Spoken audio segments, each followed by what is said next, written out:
عرب کے عیاش بادشاہ عجیب و غریب حرکات کرتے ہوئے نظر آ رہے ہیں، جیسا کہ ان کی جانب سے کچھ دن پہلے ایسی حرکت کی گئی جس کے بارے میں سن کر ہر مسلمان کا دل کانپ اٹھتا ہے اور یہ سوچنے پر مجبور ہو گیا ہے کہ کیا یہ ایک مسلمان ملک ہے۔ اور اس حرکت کے مطابق اب مغربی ممالک کی طرح اب سعودی عرب میں بھی حجاب پر پابندی لگا دی گئی ہے، جس کے بعد پوری دنیا کے مسلمان حیران ہونے کے ساتھ ساتھ غمزدہ بھی نظر آ رہے ہیں۔ یہ کوئی خواب نہیں بلکہ ایک حقیقت ہے، جس کے مطابق سعودی education and training evaluation commission نے کمرہ امتحان میں عبایا پر پابندی کا اعلان کرتے ہوئے کہا ہے کہ طالبات کو امتحان کے دوران عبایا پہننے کی اجازت نہ ہوگی، اور اگر کوئی عبایا پہن کر امتحان دینے کی کوشش کرے گی تو اسے وہاں سے نکال دیا جائے گا۔ ان کے مطابق طالبات کو امتحان گاہ میں صرف اسکول یونیفارم کی پابندی کرنی ہوگی، اور یونیفارم بھی عوام شائستگی کی پابندی اور مؤثر ضابطوں کی تعمیل کرتے ہوئے بنائے جائیں گے۔ سعودی عرب نے خواتین کو عبایا پہننے کی پابندی ختم کرتے ہوئے بیرون ملک سے آنے والی تمام خواتین کے لیے عبایا کی شرط ختم کر دی ہے۔ اس نئی پالیسی کی تحت سعودی عرب نے بیرون ملک سے آنے والی تمام خواتین کو بھی سعودی عرب میں اپنا روایتی لباس پہننے کی اجازت دے دی ہے۔ سعودی ٹورزم کے چیئرمین احمد خطیب نے اپنے بیان میں کہا ہے کہ ہم یہاں آنے والے تمام سیاحوں کے لیے اپنے دل اور باہیں کھول رہے ہیں۔ اگر آپ ہماری تہذیب و ثقافت دیکھنا چاہتے ہیں، یا سمندر یا آسمان، ہم آپ کو خوش آمدید کہتے ہیں۔ اس فیصلے کے تحت تمام غیر سعودی خواتین کو عبایا پہننے کی ضرورت نہیں رہی، یعنی ان کے ماڈرن لباس کو ہی سراہا جائے گا۔ اس سے اندازہ لگایا جا سکتا ہے کہ اس فیصلے سے سعودی خواتین پر بھی گہرا اثر پڑے گا۔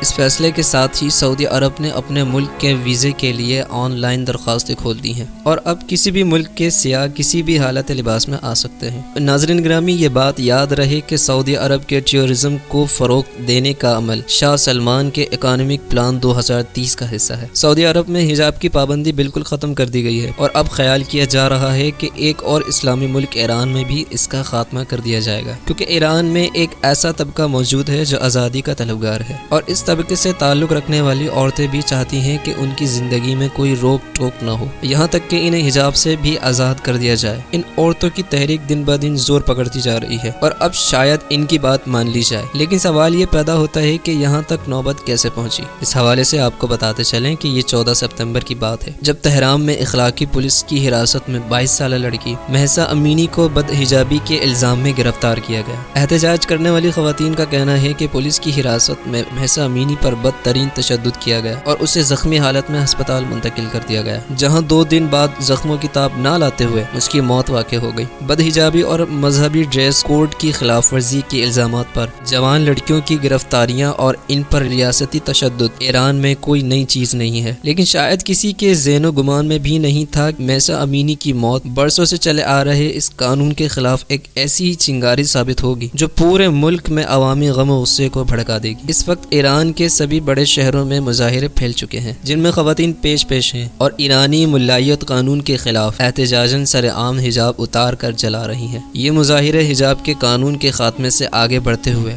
فوراً تھیوکریٹک ریاست کے خاتمے کے متعلق آگے تک پہنچ گئے ہیں، اور لوگ 1979 کے ایرانی انقلابی مشہور زمانہ نعرے عامر مرد آباد کو بلند کرنے لگے ہیں۔ کہا جا رہا ہے کہ گرتی ہوئی معیشت اور سخت معاشی حالات نے ریاست کے اس قانون نے لوگوں کی زندگیوں کو مزید اجیرن بنا دیا ہے، اور ایسے میں یہ واقعہ لوگوں کے ایرانی مذہبی ریاست کے خلاف مجتبی غصے کا اظہار بن گیا ہے۔ ایسے واقعات پہلے بھی ہوتے رہے ہیں، لیکن جب مہسا امینی کے ساتھ واقعہ ہوا تو لوگوں کا صبر کا پیمانہ لبریز ہو گیا اور ایک احتجاجی تحریک کا آغاز ہوا۔ مہسا ایک کرد تھی جو کردستان سے تعلق رکھتی تھی اور جو دہائیوں سے ایرانی ریاست کے قومی جبر کا شکار ہے، لیکن مہسا کے قتل کے خلاف احتجاج پلک جھپکتے ہی کردستان سے تہرستان اور ایران کے تمام بڑے شہروں میں پھیل گیا ہے، اور اپنی ابتدا سے ہی اس تحریک نے پوری مذہبی ریاست اور اس کی نفرت انگیز علامت علی خان نئی کو مر برق یکتاتور کا نعرہ بلند کر کے نشانہ بنایا، جبکہ تحریک نے تمام تر صنفی تفریق کو مٹا کر